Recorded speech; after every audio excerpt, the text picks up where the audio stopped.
HUD just came out with their American Housing Survey. What did they say about renting versus owning? Very interesting. Next on Real Estate Daily.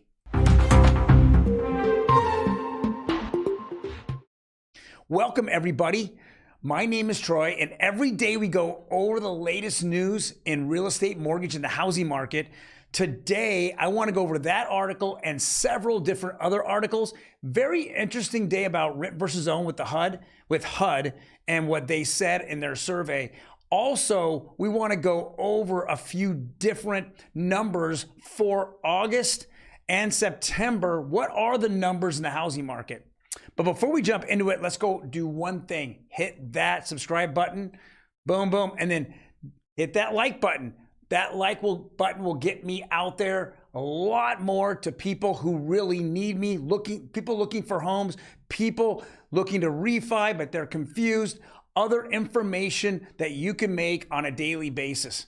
Let's jump right into it. This is from HUD, and this is directly from the HUD website. Now, they actually released this on September 29th, and a lot of people started to give analysis on it just today because there's a lot of information. But I want to go over a few things that are said in here that are fairly stunning. Now, there's a lot of people that are sitting on the sidelines saying, hey, I want to wait till the market crashes to buy a house. I think I went over last week making it a point saying that if you wait for the market to crash, there won't be loan programs for you to buy the houses. And that's what happened in 2009 and 2010. So what is HUD saying in general? Let's go read the first line here. I'm going to go over. It says, in general, 2020 and 2021, okay, were good for homeowners, but presented challenges for many renters. That's according to the new 2021 American Housing Survey released today by the U.S. Department of Housing and Urban Development, HUD, and the U.S. Census Bureau. So this is very, very interesting. Now, after they're gathering all this information now for the past, 6 months, because this was released literally the 29th of 2022. They're taking a snapshot back. Now, let's go over what a few things they said. They immediately made that statement right in their front paragraph. But here is some of the information that makes a lot of sense why they said it. It says median home costs for renters rose more than owners. Okay, more than owners. The median renter now pays nearly the same as the median owner for total housing costs. Between 2019 and 2021, those 3 years, national median monthly housing costs increased from $1,137 to $1,200 for homeowners. It's a 5.5% increase. But check this out. From $1,071 to $1,184 for renters, increasing 10.6%. This is crazy. It is actually costing renters more money every single year to rent than own. How do we know that right off the bat? Well, we know that if you have a 30-year fixed mortgage, what happens? Your payment stays the same. If you don't have a fixed payment, well, adjustable, well, it could adjust, but very few people got those because there was a lot of refis done those years. But what did renters do? Renters continue to pay more for their property, for living in that property. This is now in writing from HUD. HUD, who wants to protect homeowners and renters, is now saying this. They have no bias here. Let's go read the next one. And this is kind of the craziness of it all, right? It says, inability to pay rent payments similar in 2021 to pre-pandemic, mortgage payment was better.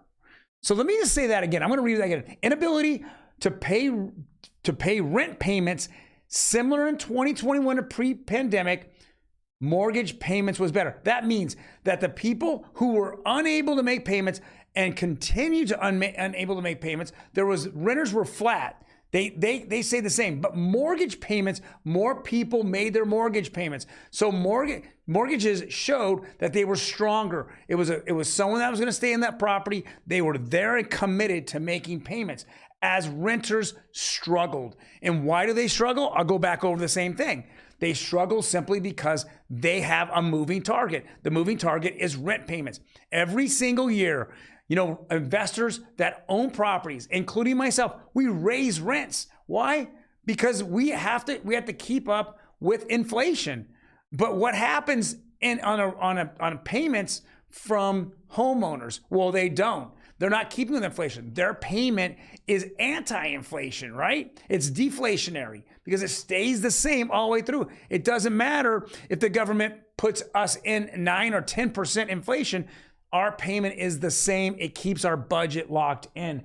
This continues to show that it's just a simple problem as a renter. You struggle so much more. Now I'm going to go over this little piece right here. In 2021, roughly 800,000 renters reported being threatened with eviction.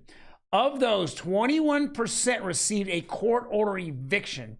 In 2021, the percentage of owners who missed or made payments on their mortgage was less than 2021. Okay. Then less than 21, then 2017, 2.5%. So we saw that people that are making mortgage payments went down. There's more, they were locked into those payments.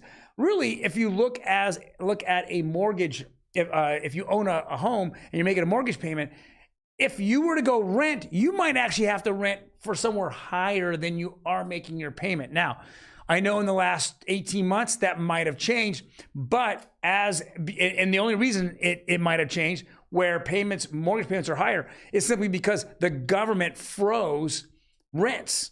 If the government didn't freeze rents, then it would be completely different. It would be on the same plane, but the government froze rents due to the virus, right? So I want to keep making that point. If you have that approval letter today, that means you're approved today. If it approved go out and look for a house. I can't make my point stronger. The federal government's making that stronger. The numbers are making it stronger. It's something that just makes sense. If you're a renter, it's basically saying that you're poorer than someone who owns real property. Next article.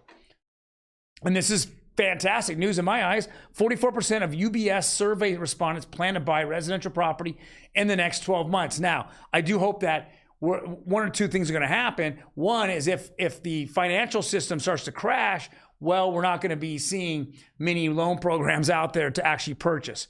On the other hand, if it's able to stay up and be at least a rock, we're going to see loan programs adjust.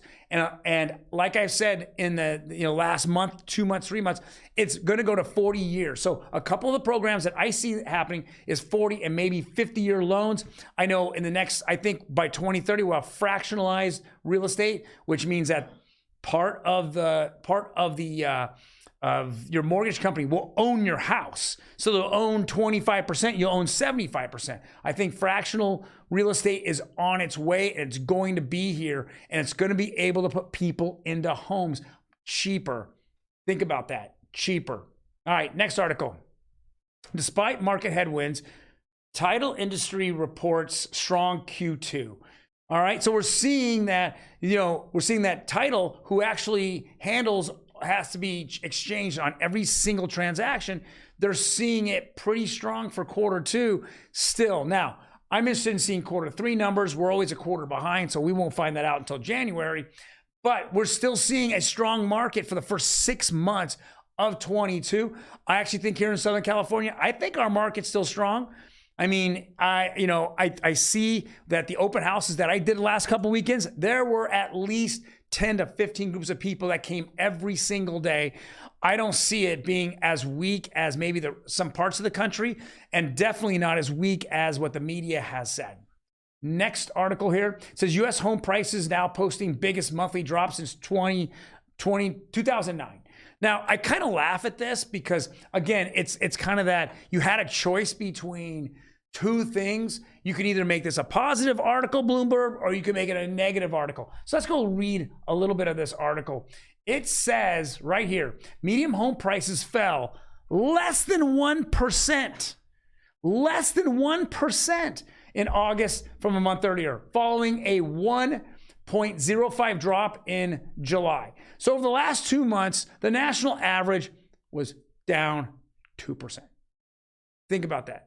month over month. We're still up double digits year over year. We went down 2% over the last 2 months.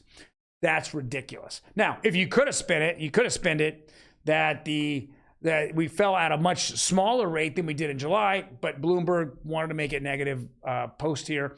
I mean, I don't want to say everything's rosy and fantastic in the housing market. The Fed is punishing the housing market for their complete debacle in 2021.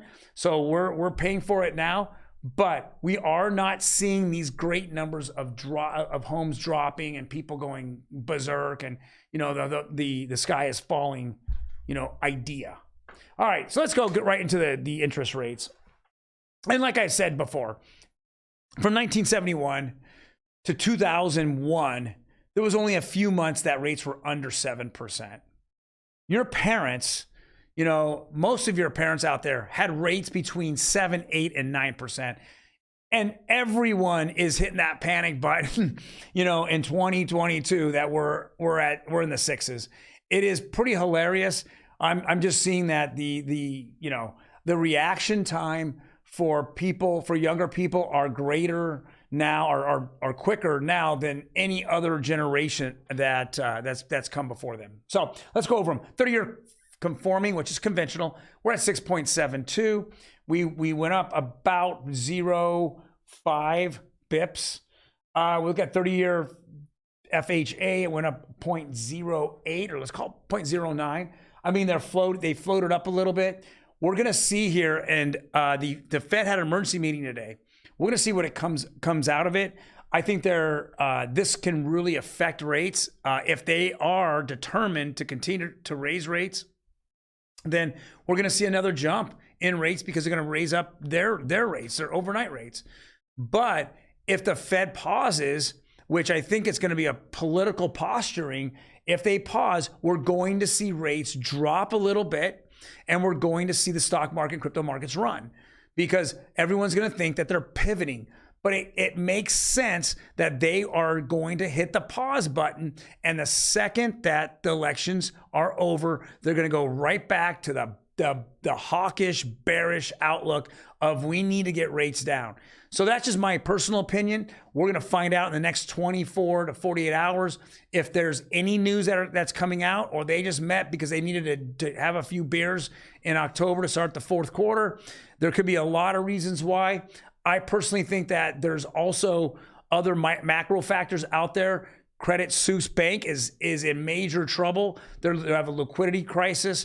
Lehman Brothers, the top bank for washing your money, they got nailed many times for laundering and knowing that they laundered money.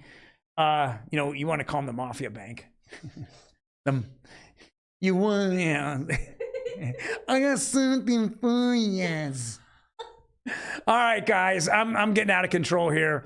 My producer is laughing, so that means I'm a joke. Guys, you have a fantastic day. I will be here tomorrow, and I will give you the same alpha that you need to make great decisions. You guys take care. Peace.